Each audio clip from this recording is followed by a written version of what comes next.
Bonjour, mesdames et messieurs, chers collègues.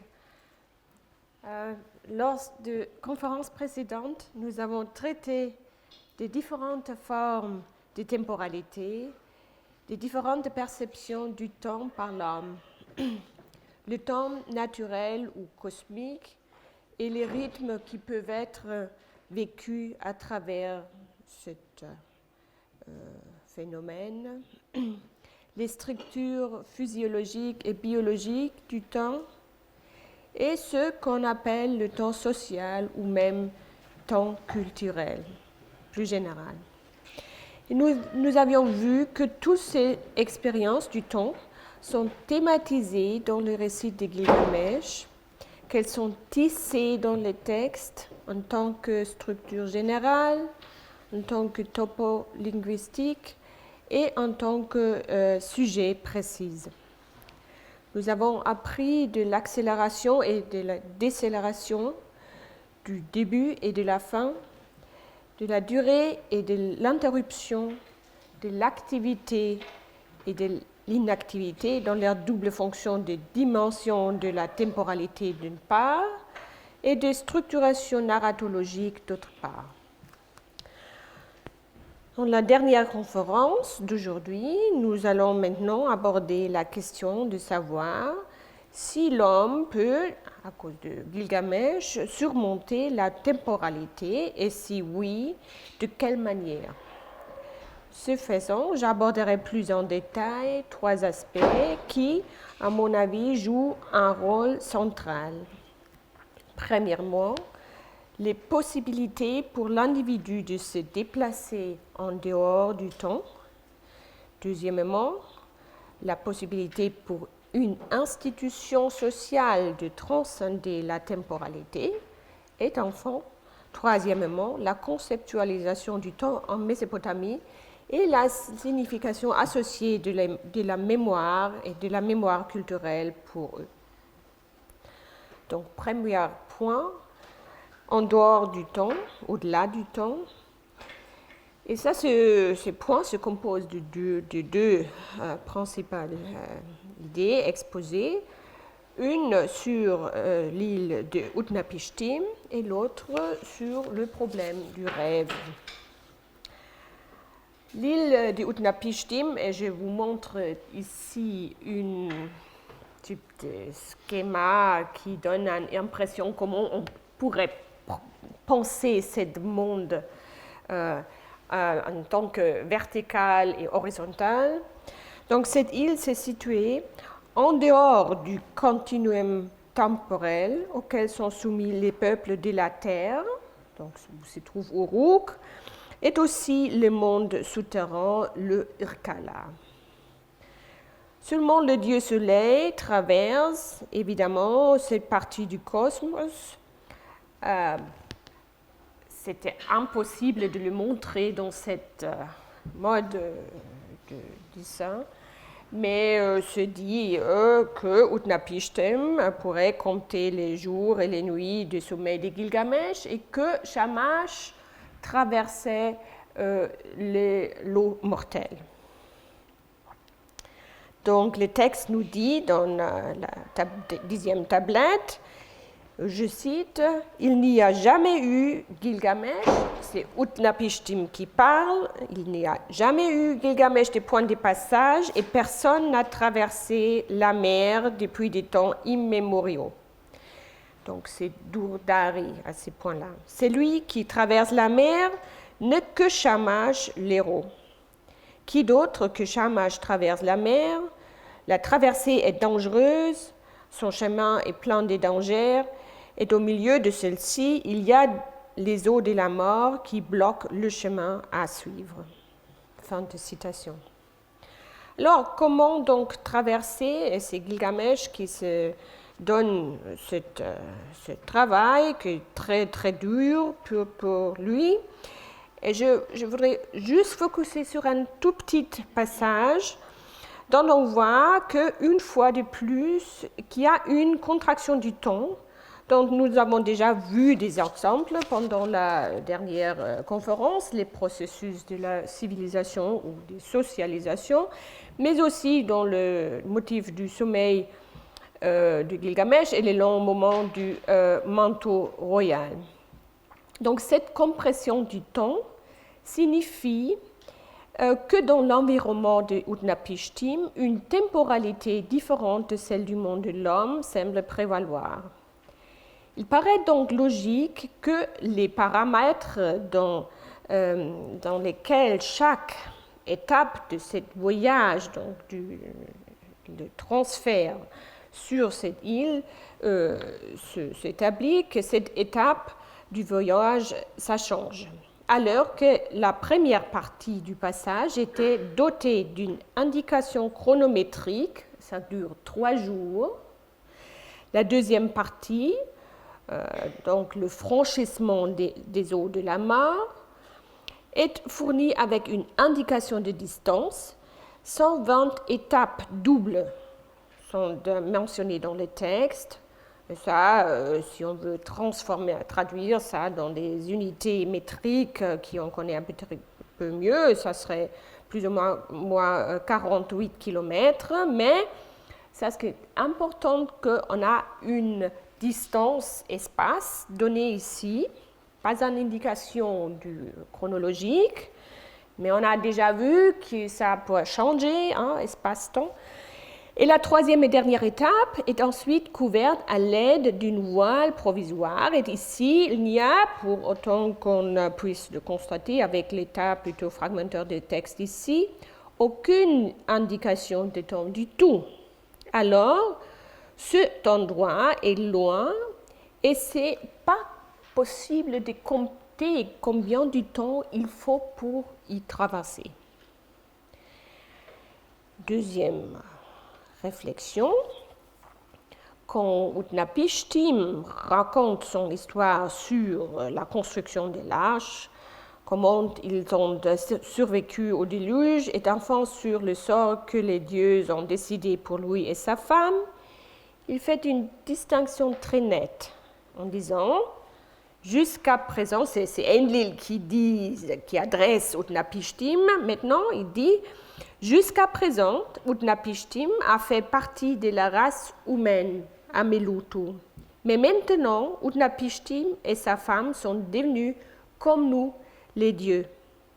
Donc, ils sont comme les dieux. Ils ne sont pas des dieux.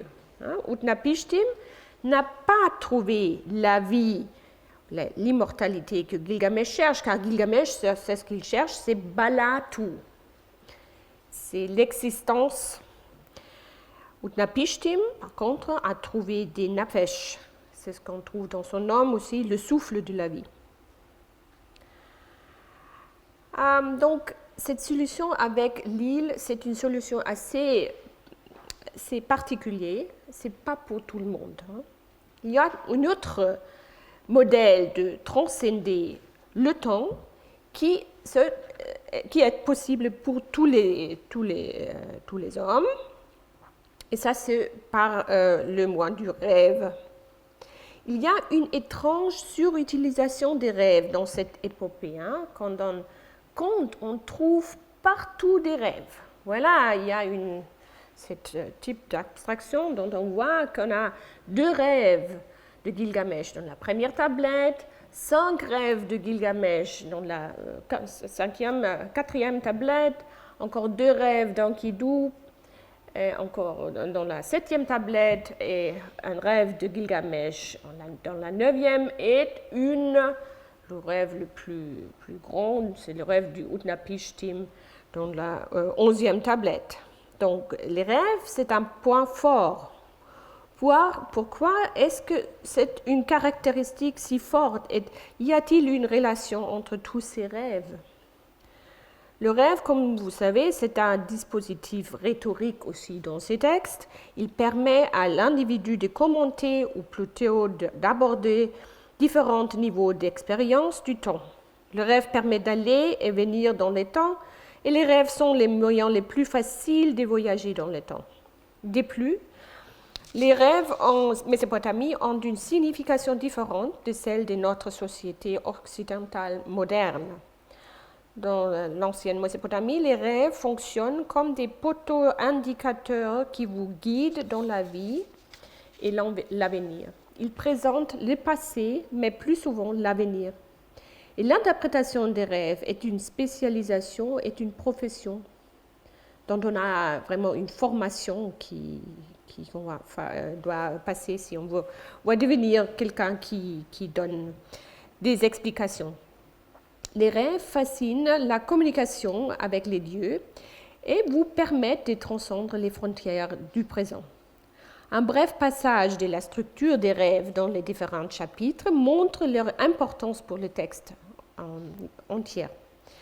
Ce sont des rêves très différents, dont les temps propres et généralement complémentaires au temps de la narration. Vous voyez ici, j'espère qu'on peut lire ça. Je commence en haut à droite. La première tablette avec 2 rêves de Gilgamesh qui vont être interprétés par sa mère Ninsun. Le niveau narratif, c'est indirect, et c'est Shamkhad qui le raconte à Enkidu comme un prospectif. La 4e tablette porte 5 rêves de Gilgamesh pendant les voyages avec Enkidu quand on va aller pour les Liban et les forêts du Huwaba. Là, on trouve les rêves interprétés par Enkidu. Le niveau narratif, c'est direct. J'ai vu. Et la fonction du rêve est prospective. La 7e tablette nous donne les 2 rêves d'Enkidu qui est déjà dans un état assez pas très, très bien. Il donne une interprétation lui-même. Il explique à Gilgamesh ce que veut dire ces rêves et le niveau narratif c'est direct, mais c'est un rêve extérieur qui porte en le futur, prospectif. La 9e tablette, c'est le dernier rêve de Gilgamesh. C'est une auto-interprétation, c'est lui-même qui donne l'interprétation. C'est un rêve direct, extérieur, prospectif. Et finalement, l'11e tablette, c'est le rêve d'Utnapishtim, donc dans le rapport pour du déluge. Et là, le rêve est interprété par le dieu Ea. Le niveau narratif, c'est encore une fois direct, mais le rapport, c'est un rêve qui porte sur le passé. Donc, c'est Ea qui explique à Utnapishtim ce que lui veut dire ce rêve qui est passé. Donc là, on a toute une typologie des rêves et les spécialistes qui s'occupent de cette science de la divination et la science du contenu des rêves pourraient mettre ces rêves dans une relation avec les textes scientifiques. Il y en a de la Mésopotamie, mais c'est une chose qu'on ne veut pas faire ça aujourd'hui et ici. On veut justement indiquer que là, avec ces plusieurs rêves qui nous viennent régulièrement dans ces textes, ça nous donne l'idée qu'il y a un moyen individuel pour les gens de relier différentes expériences temporelles parmi ce moyen du rêve. Donc, ça, sur le niveau individuel, une solution qui est impossible pour tout le monde, sauf que Utnapishtim, c'est la solution qu'ont trouvé les dieux quand ils ont décidé de le mettre avec son épouse sur cette île lointaine. Et un moyen qui est acceptable pour tout le monde, ce sont les rêves, et c'est une expérience que chacune fait tous les jours, tous les nuits peut-être aussi. Donc il y a une deuxième dimension, et ça c'est la transcendance d'une institution sociale. Et Le récit de Gilgamesh montre cet élément avec lequel l'homme, ou plus précisément le collectif, surmonte les limites du temps, à savoir la royauté. Cela peut paraître surprenant à première vue, mais y regarder plus près, c'est extrêmement cohérent. Examinons d'abord 3 courts passages du texte. Voilà. Donc, dans les discours du prologue, on trouve Shasharu Arku La Umashalo, qu'aucun roi postérieur ne pourra reproduire. Donc, tout cela que Gilgamesh a vécu, personne ne le peut reproduire. Deuxièmement, 7e chapitre qui traite en détail des conditions sociales.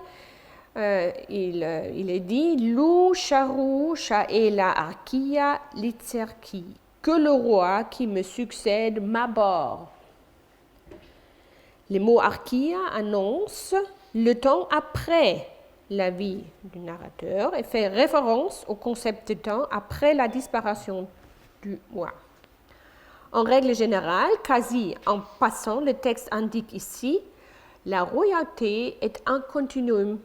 Il y aura toujours un roi successeur. Et non seulement il y aura toujours des rois, mais la royauté a également existé dans le passé. Et dans les mondes souterrains, les souverains décédés du temps précédent se rassemblent. Voilà. Shibu, Sharu, Shut Agesha, Ultu Ume, Pana, Belumatu. Il y avait des rois assis, les têtes couronnées, qui dirigeaient les pays depuis des jours passés. Cela signifie que l'appel lancé à Gilgamesh, par exemple par Utnapishtim avant le retour à Uruk, cet appel pour re-entrer dans cette fonction du monarque, pour accomplir son destin du roi, signifie également qu'il fait partie de ce continuum. Qu'est-ce que cela signifie dans le contexte de la vision du monde mésopotamienne, le système des croyances qui peut être reconstruit à partir de l'ensemble des textes? Si l'on considère l'histoire des formes politiques de la Mésopotamie ou aussi du Proche-Orient ancien dans un sens plus large, la royauté sous forme de monarchie occupe une place de choix. En fait, il y a toujours eu d'autres formes d'organisation sociale dans lesquelles les éléments participatifs étaient plus prononcés, à la fois indépendamment et au sein des monarchies elles-mêmes. Ce dernier peut paraître surprenant, mais pensons par exemple à la période de la paléo-assyrienne, c'est-à-dire au XIXe siècle. Et là, dans cette cité-État, aux relations commerciales attendues, le souverain était un primus inter pares, comme les premiers parmi ses égaux, qui ne portaient pas non plus le titre de roi, mais des titres tels que Rubaum, noble.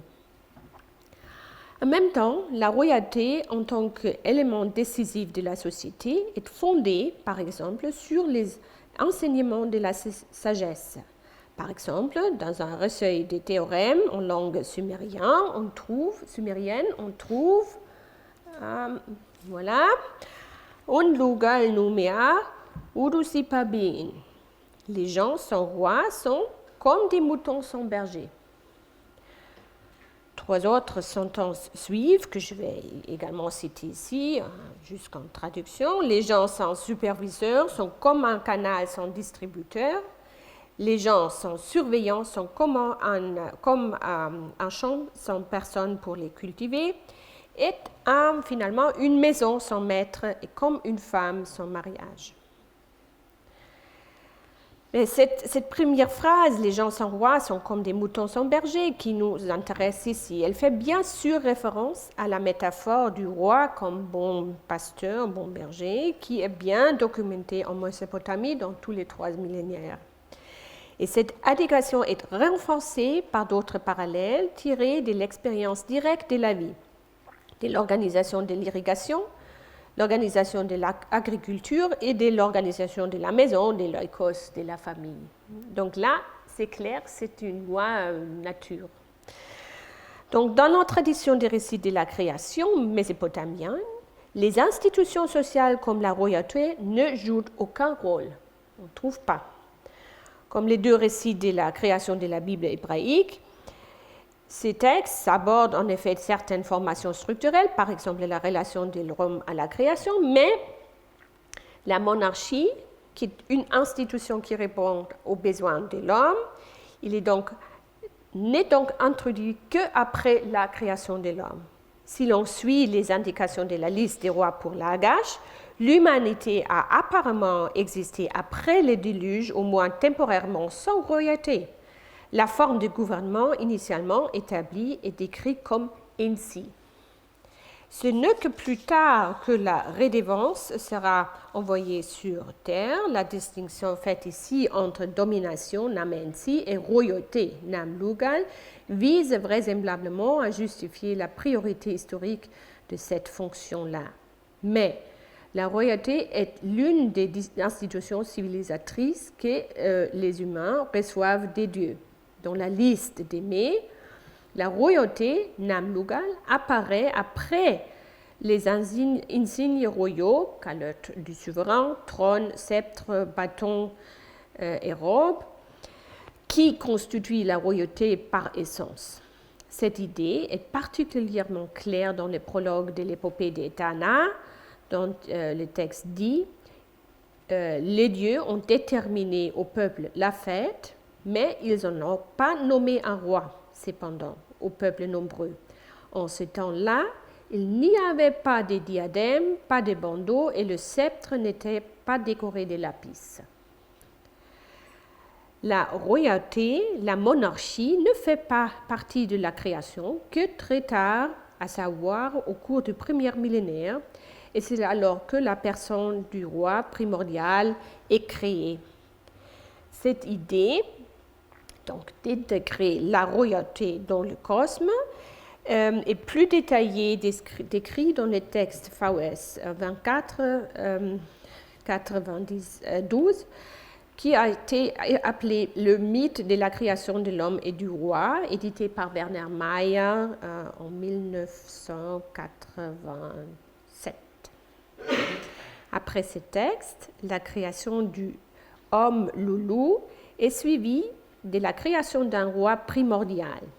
Donc, l'Acadien dit Ia pashu ipushma ikapi anabelet ili amata itzaka belet ili rabuti atima tabnima lulla amelu pitkima sharra maliku amelu tabi ubichi mirlanishu tsubisimishu bunni sumurshu. Donc, si on essaie de traduire, et a commencé à parler en s'adressant à Belet Ili. Donc, Belet Ili, dame des grands dieux, c'est vous. Vous avez créé l'homme loulou, donc l'homme primitif, l'homme normal, formez maintenant le roi, l'homme des décisions supérieures. C'est acadien Maliku Amelu, donc l'homme qui peut réfléchir. Enveloppez toute sa silhouette de bonté, et rendez ses traits harmonieux, rendez son corps beau. Il faut peut-être ajouter que ce mot Maliku Amelu, donc le mot charrou du acadien, et le mot Maliku, que c'est la racine un peu réfléchir, c'est aussi du ouest sémitique et c'est le mot pour roi que l'on dit dans les vestes. Donc là, on a un peu un jour du mot qui, pour les savantes, est très parfaitement compréhensible. Par l'implication de la personne royale dans le processus de la création, la royauté devient une institution fondée dans l'acte de création, une composante de la création. Comme le prototype du souverain est déjà conçu lors de la création de l'humanité, sa fonction reçoit en même temps un droit fondamental à l'existence, ancré dans l'origine des choses. Comme nous avons déjà mentionné, et là je viens au troisième moment, qui est un peu plus long, il n'y a pas de mot pour le temps en sumérien ou en acadien. Mais il y a une expression qui manifeste fondamentalement la conception mésopotamienne de la temporalité, pas du temps. Elle comprend ce mot, le passé et l'avenir, avec un terme commun, Ullia en sumérien, ou Dari, Darum, Darum, Durum en akkadien.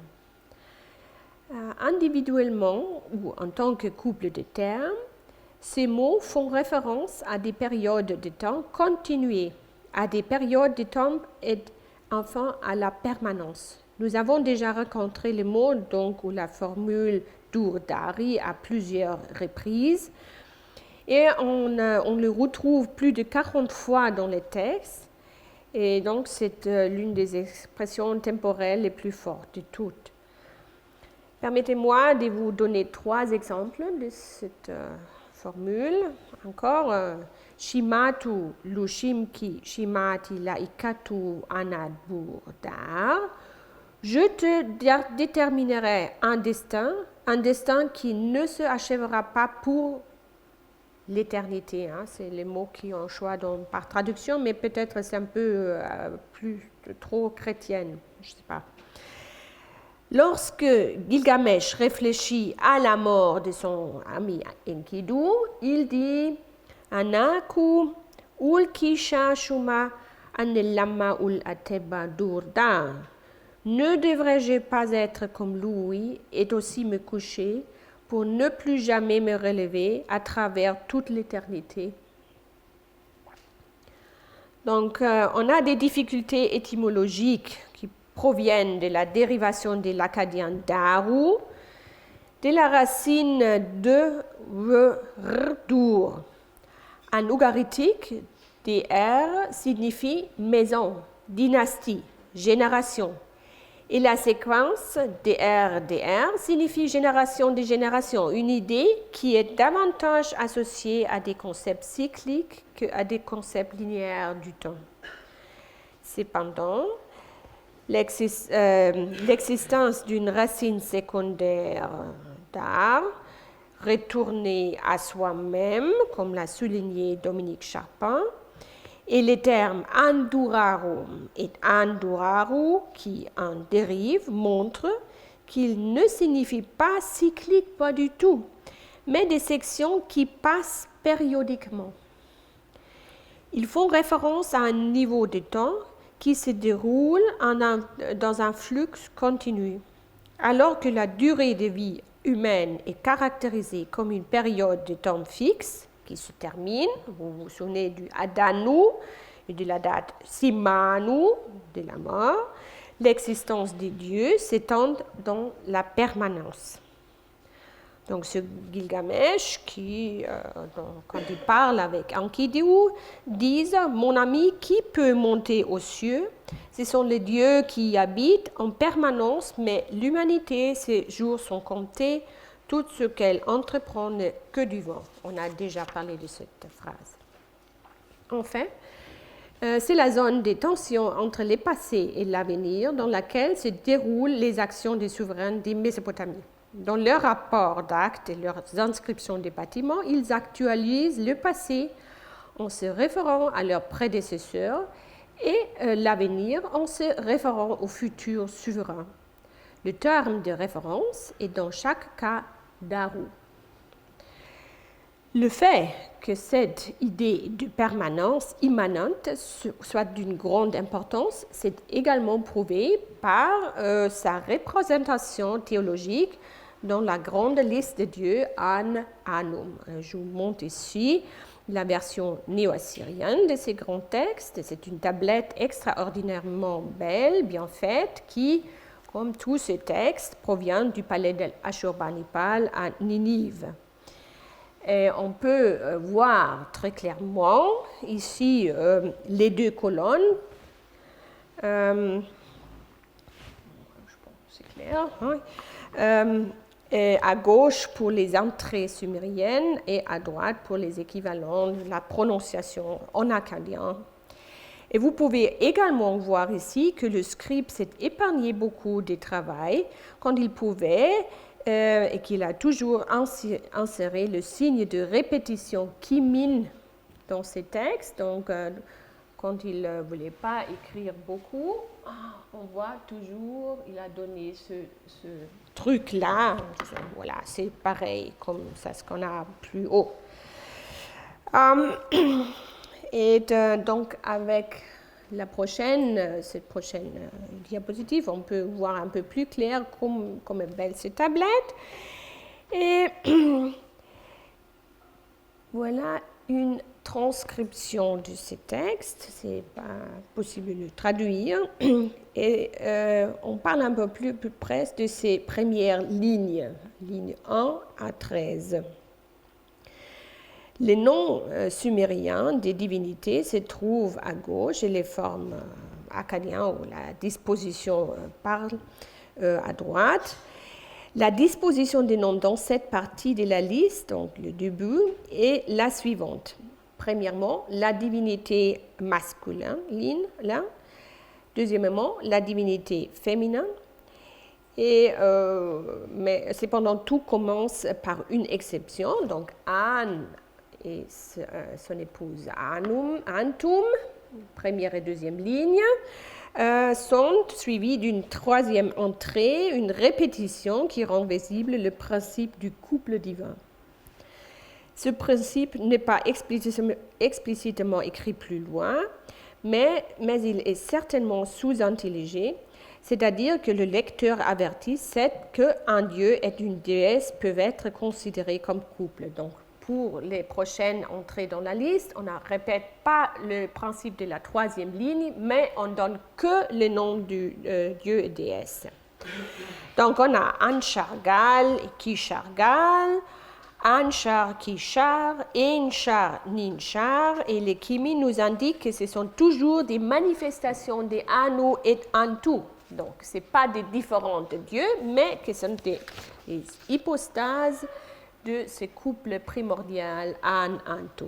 Et dans les lignes 12 et 13, nous trouvons enfin l'entrée qui nous intéresse le plus, le dieu Duru et sa partenaire divine, la déesse Duru. C'est très étonnant et aussi la seule entrée théologique de ce formulaire que je connaisse. Je ne connais aucun culte pour ces divinités, rien ne prouve qu'elles aient jamais joué un rôle nulle part, donc dans les cultes journaliers, et pourtant nous les trouvons ici dans cette liste des dieux en position extrêmement importante. Ils suivent les grands dieux du ciel et de la terre bien avant des dieux comme Ishtar, Sin, Shamash, Ea, Enki. Ils sont vraiment au début. Duri et Dari, la personnification contre-sexuelle de la permanence, des principes élémentaires amorphes dans haute et dans basse émergeant les grands concepts qui conduisent finalement aux figures anthropomorphes des dieux. Et à l'interface entre ces deux éléments se trouve la personnification divine de la permanence. On pourrait maintenant soupçonner qu'il s'agit d'une théologie très tardive qui n'a rien à voir du tout avec l'épopée de Gilgamesh. Ce serait tout de même intéressant, mais le fait est qu'il existe un fragment monolingue de cette liste en Assyrie, du temps médio-assyrien, donc du XIIe siècle, connu d'Achour, de la ville d'Achour. Et comme vous pouvez voir ici, à l'exception de la disposition et de quelques détails graphiques de l'écriture, on suit ici exactement les mêmes principes. Duri et Dari apparaissent comme des hypothèses du couple suprême et premier divin An et Antun.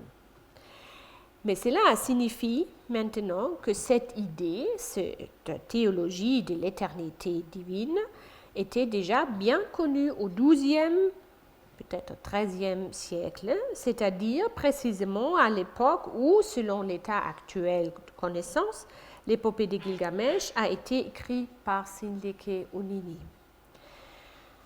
Donc, jusqu'une toute petite spéculation sur la survie de cette idée chez les présocratiques grecs, ce n'est pas mon thing, mais peut-être il y a un vestige de ce concept qui a été conservé dans les fragments des Phéréclides de Syros, c'est écrit dessus, dans l'introduction duquel il est dit que Sas, Zeus et Chronos ont toujours été avec les chthoniques.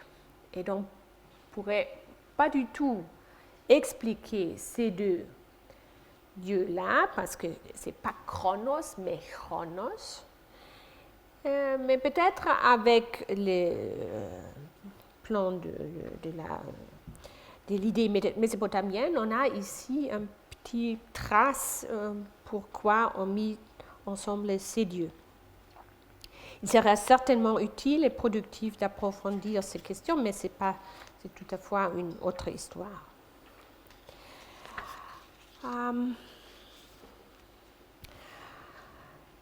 On a maintenant encore un peu à réfléchir sur ces problèmes de la permanence.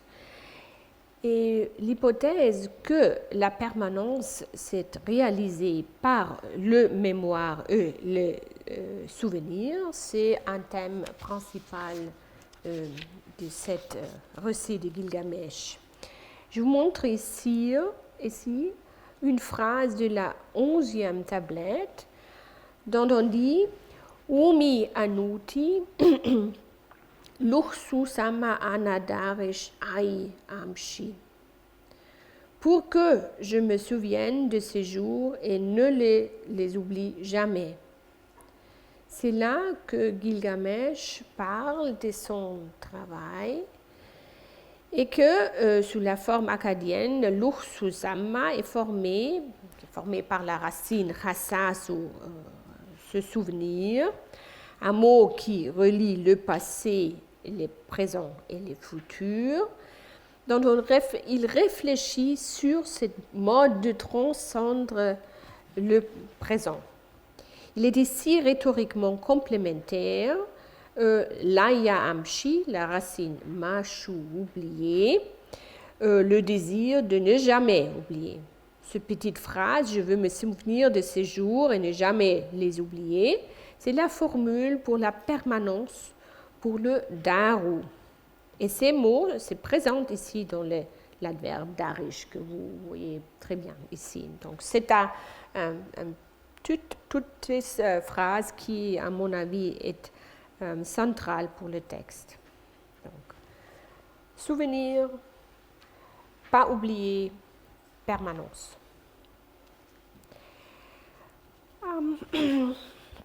C'est donc le fait de se souvenir et d'être rappelé qui crée le troisième point temporel, un pont qui relie le passé, le présent et l'avenir. Et le racine Hassazu est bien sûr aussi à la base du nom Atrahasis que nous connaissons grâce à l'ancien, le paléo-babylonien Inuma Ilu Awilum. Dans l'épopée de Gilgamesh, Atrahasis porte un nom différent, Utanapishtim, qui a trouvé la vie. Et ce nom illustre le changement de perspective qui a eu lieu entre les deux récits. L'épopée de Gilgamesh porte sur les conséquences du déluge, l'existence indéfinie des deux survivants. L'Atrahasis, Inuma Ilu Awilum, vise à permettre aux gens de survivre au déluge afin que le service aux dieux puisse continuer. Dans la dernière conférence, nous avons parlé de la fonction des passages où le récit traite du processus de humanisation ou de déshumanisation. Et vous vous souvenez d'abord le chemin de la création ad hoc Enkidu qui vit d'abord dans la steppe avec les animaux et qui peu à peu se civilise jusqu'à devenir finalement un membre de la famille royale d'Uruk. Le second cas, que l'inverse, Gilgamesh qui après la mort d'Enkidu s'éloigne de plus en plus de la civilisation, de la vie avec le peuple, jusqu'à ce qu'il ne soit plus reconnaissable en tant que tel. Et enfin, troisièmement, sa retransformation en être humain, en membre de la société lorsqu'il est renvoyé dans sa ville Uruk par Utnapishtim. D'une part, nous avons considéré ces passages du point de vue de l'accélération. Nous avons souligné les caractères de la distorsion temporelle qui se dessine ici dans les intérêts du récit. D'autre part, j'ai soutenu qu'un aspect décisif de la civilisation est l'assujettissement à l'humain, plus précisément à l'ordre social du temps.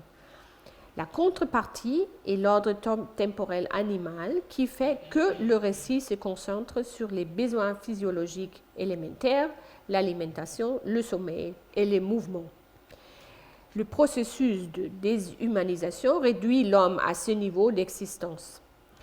La question de savoir ce qui distingue l'homme de l'animal trouve ici l'une des premières représentations. Et c'est aussi le point de départ de la question du lien entre une conscience de la temporalité et une conscience de la historicité.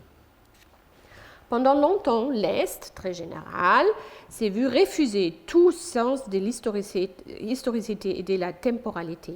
On a constaté qu'un manque général de conscience du temps était enraciné dans les concepts cycliques prémodernes du temps qui étaient considérés comme fondamentalement opposés aux concepts modernes et occidentaux des notions linéaires et progressives du temps. Le fait que les trois religions abrahamites, le judaïsme, le christianisme et l'islam ayant émergé dans les connées du Proche-Orient antique, leur concept principal, à savoir la téléologie linéaire de l'histoire, a été négligé en termes d'héritage alternatif du Proche-Orient ancien. La grande dichotomie entre l'Orient et l'Occident a été établie selon les récits d'une vision du monde rétrospective et cyclique en Orient, par opposition à une vision du monde prospective et linéaire progressive en Occident. L'historicité, donc la pensée historique systématique, était considérée comme un développement occidental.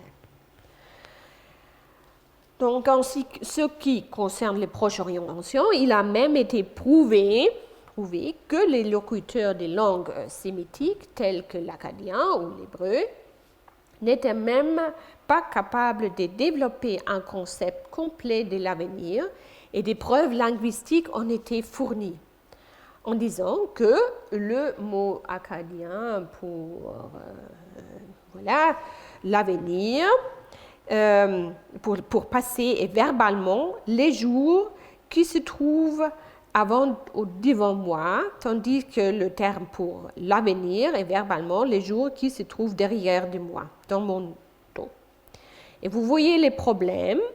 L'homme occidental tend les bras vers l'avenir, alors que nos frères et sœurs orientaux lui tournent le dos.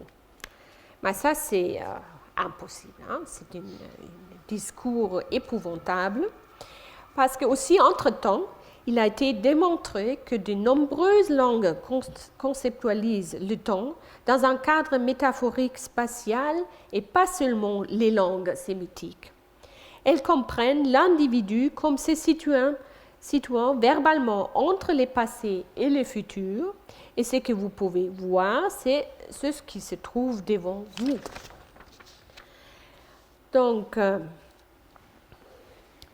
si on voit cette permanence, c'est pas déstructuré. Les textes sumériens et akkadiens font référence à ces macro-temps, donc passé, avenir, initialement sans contour à deux niveaux. Un niveau décrit l'événement passé au moyen d'une chronographie télescopique, par exemple l'introduction mythique et historique aux listes royales, relie les temps présents d'innombrables au début et à la préhistoire moins structurée, avant les grands déluges et après les grands déluges. Ce sont les deux grandes périodes du passé qui peuvent être saisies rétrospectivement à partir du présent. L'exemple le plus connu se trouve dans l'introduction de la liste des rois sumériens, dont les premières preuves textuelles remontent aujourd'hui au 22e siècle avant notre ère. Une phase sans royauté est suivie par la succession des souverains. La liste royale est un format typique pour relier les périodes individuelles au temps objectif, qu'elle se réfère à des principes dynastiques, à la formation des clans ou à des autres structures cognatiques ou agnatiques.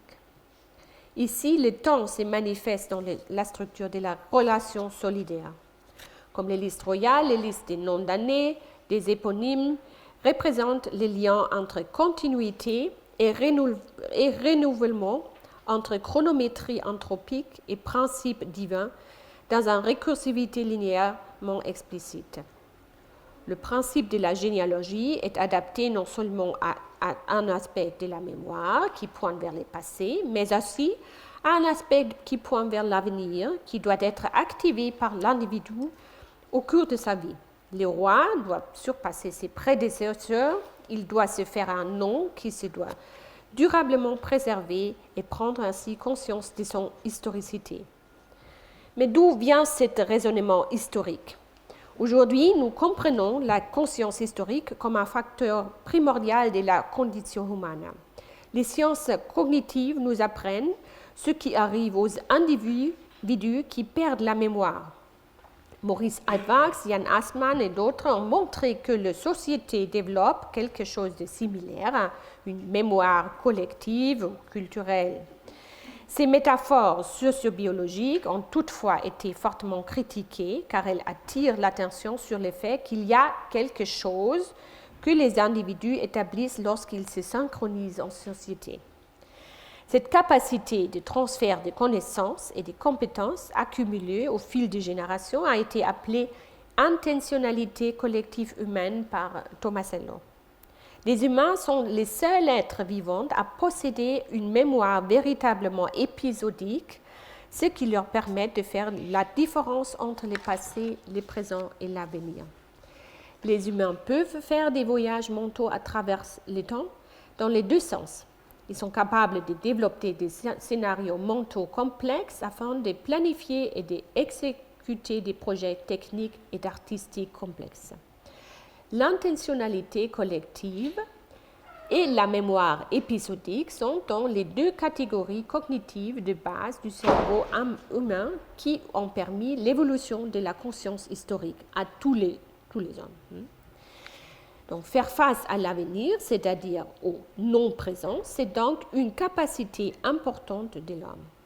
Tout comme nous pouvons imaginer des non-lieux et des non-lieux, sont capables de développer des dystopies, des utopies, nous pouvons aussi imaginer des états temporels qui ne sont pas possibles.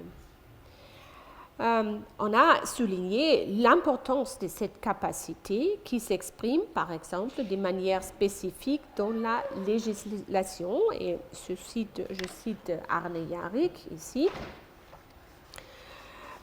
qui disent It is also of relevance that the legislators displayed an ability to handle the non-present, which is at the core of what makes humans unique in the world of living species. Donc, présenter une loi pour des choses qui ne sont pas encore arrivées, c'est quelque chose de très spécifique. Pour voir ces grands espaces temporels qui sont d'une part clairement définis, passé, avenir, et d'autre part encore très vaguement conçus, ces espaces, comment est-ce qu'ils se reflètent dans le récit de Gilgamesh? Et on peut observer là une étrange symétrie. Je vous montre ici à nouveau les résultats de l'analyse lexico-sémantique qui, par rapport au nombre total des mots reçus, donne toujours une impression des points principaux des différents chapitres. Donc, voilà, en bleu, vous pouvez voir ici les parties du texte qui concernent principalement le passé, c'est-à-dire les rétrospectives et les références à des époques antérieures. Des couleurs violettes sont les chapitres qui sont principalement focusés sur l'avenir. Et en rouge, finalement, c'est de l'immortalité, mortalité, donc les discours principaux de cet récit. Si on le met tout ensemble, on trouve une couleur un peu mélangée, mais c'est très clair que la disposition des thèmes avenir, passé et le problème mortalité-immortalité ne sont pas en concurrence, mais en complémentarité aux autres. Le présent lui-même n'est toujours qu'un axe du narrateur, ce n'est pas présent ici. L'histoire racontée elle-même est composée de rétrospectives et de prévoyances. Les parties dans lesquelles l'immortalité est thématisée agissent comme une charnière, et ce n'est pas un hasard si ce sont précisément ces parties du texte dans lesquelles les structures fondamentales du temps sont discutées. Les souvenirs de Gilgamesh dans la liste royale sumérienne, dans l'épopée et les chansons, et finalement le témoignage du fait que le passé et l'avenir sont liés, que de faire son nom, le motif central de ce texte, a vraiment un sens. Donc, chronométrie et chronologie, la nécessité d'une planification exacte du présent et du futur est basée, selon les idées mésopotamiennes, sur la connaissance et la confrontation avec le passé. Cela implique une appréhension linéaire du cadre d'action au sens large du temps, que se présente successivement et non selon des rythmes cycliques. Le lien entre le temps historique et mythique ne contredit nullement un concept aussi linéaire. Au contraire, comme le soutient Gebhardt-Sells, c'est précisément l'absence de la notion de contingence qui entraîne l'enchevêtrement du futur et du passé dans lequel le premier peut être planifié et façonné à partir du second. Cela soulève la question des conceptions éventuelles d'un moment tant plus général, des considérations sur son origine et son début et sa fin. Les motifs de l'origine de toutes les choses est présenté dans l'Enuma Elish par exemple, quand au début les cieux n'étaient pas encore nommés et que sous la terre n'avait pas encore du nom, était-il déclaré dans les deux vers d'introduction. On ne dit pas ce qu'était, mais plutôt ce que n'était pas. Mais le début n'est pas conçu comme un néant abstrait, il est plutôt saisi par la négation décrite comme un état dans lequel il n'y avait rien. Cela ne veut qu'à dire qu'il n'existe pas, au contraire, des rapports de création positive, mais en aucun cas on évoque un état originel paradisiaque. Cette observation correspond à l'attribution de l'idée des paradis à la tradition perse, qui en Mésopotamie ne trouve un parallèle que dans le motif du jardin royal. Dans les rapports de création, une distinction est faite entre la matérialisation de la nature et de la civilisation, au sens plus large, et la création de l'homme, y compris les institutions sociales qui le caractérisent. Si au temps de on pourrait compter cela en disant, par exemple, que dans un mythe de la création sumérienne, un âge d'or est apparemment évoqué lorsqu'il dit, je cite, « En ces temps-là, il n'y avait ni ces serpents, ni scorpions, ni lions, ni hyènes, ni chiens, ni loups. L'homme n'avait pas d'ennemis, la peur et l'anxiété n'existaient pas. » Fin de la citation. N'est-ce pas là une description d'un état d'origine idéal? Mais ce qui est décisif, c'est le phénomène d'incomplétude qui relie les deux sommets. Ce n'est tout simplement pas un monde parfait si ces créatures dangereuses pour l'homme n'existent pas. Au contraire, c'est un état dans lequel l'ordre du monde n'est pas encore complet. La mémoire d'origine du monde est associée au processus du devenir et de l'émergence qui ne commence pas avec l'achèvement. Il faut bien souligner que nous ne voyons paraître nulle part l'idée d'un état idyllique, paradisique au début de l'histoire, comme l'a précisé Dizotto Edzard dans un article intitulé « La vision du passé et de l'avenir en Mésopotamie ». Donc, ce n'est tout simplement pas l'expulsion d'un paradis, la dégradation d'un état doré, ce n'est pas la doctrine des âges du monde descendant qui marquerait le progrès du temps. l'idée d'un processus de civilisation, l'amélioration progressive d'un premier état imparfait, est en quelque sorte l'idée qui caractérise les cours du monde. Et ce processus est en scène de façon presque idéaltypique dans les motifs du moi, mais ces forces civilisatrices et universelles qui sont accordées aux gens par les dieux dans le mythe des Inanna et Enki.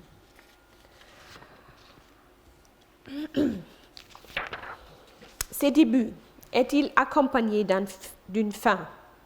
Le seul indice d'une conception apocalyptique de l'histoire à ce jour est une tradition attribuée par Sénèque à Berossos, selon lequel le monde périra dans un cataclysme cosmique lorsque toutes les étoiles de la constellation du Cancer convergeront. Il est toutefois douteux qu'ils agissent d'un concept originaire de Mésopotamie, parce que la référence à la constellation astronomique elle-même pourrait remonter à la tradition de divination astronomique a été réinterprétée dans le contexte d'idées apocalyptiques plus récentes, dites dans du temps hellénistique.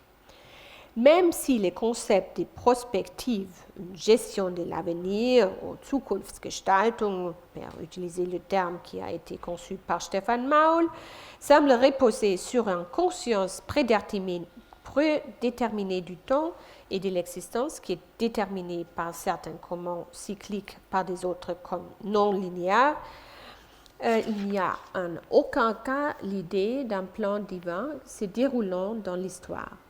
La pensée eschatologique ou apocalyptique ne fait pas partie des visions du monde mésopotamienne à part de la destruction des villes, mais c'est une autre chose. Les cours du monde est caractérisé par le changement dans le cadre de la permanence. À la fin de cette petite série de réflexions sur le rôle du temps et de la temporalité dans l'épopée de Gilgamesh, permettez-moi d'aller un peu plus loin. Ce thème du temps appartient à juste titre au grand domaine interdisciplinaire.